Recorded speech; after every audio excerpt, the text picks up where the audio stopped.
બાબત ગતરોજ હળદળ ગામમાં, જે બોટાદથી 3 કિલોમીટર હળદળ ગામ છે, તે હળદળ ગામમાં જ્યારે ખેડૂતો એક પંચાયત બોલાવી કે ભાઈ આપણે હવે આગળ શું કરી શકાય, ખેડૂતને ન્યાય કઈ રીતના મળશે, સરકારને કઈ રીતના વાટાઘાટો કરીએ, આવી સામાન્ય બાબતમાં ખેડૂતોએ બધા ભેગા થયા ત્યારે એ હળદળ ગામને પોલીસ દ્વારા, ભાજપ સરકારના ઇશારે પોલીસ દ્વારા આખું ગામ ઘેરી લીધું અને ઘેરી લીધા બાદ ખેડૂતો પર લાઠીચાર્જ કરવામાં આવ્યો.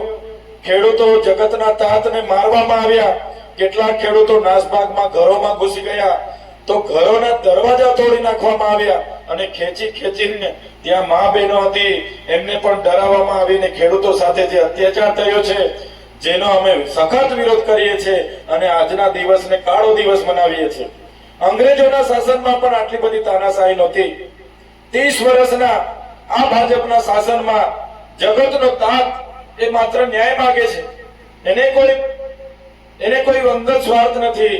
આખું વર્ષ ખેતીમાં મહેનત કરે છે, પરસેવો પાડે છે, મોંઘવારીને દિવસે ને દિવસે મોંઘવારી વધે છે, એના પાકનો ભાવ નથી મળતો. એ ન્યાય પણ આ ભાજપ સરકાર આપી નથી શકતી. 30 વર્ષની સરકાર, એના મંત્રીમંડળ, એમની સરકાર નિષ્ફળ ગઈ છે.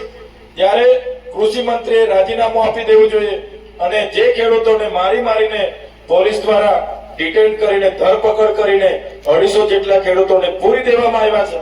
એમને આજે પાણી પણ નથી આપવામાં આવતું, જમવાનું પણ નથી આપવામાં આવતું.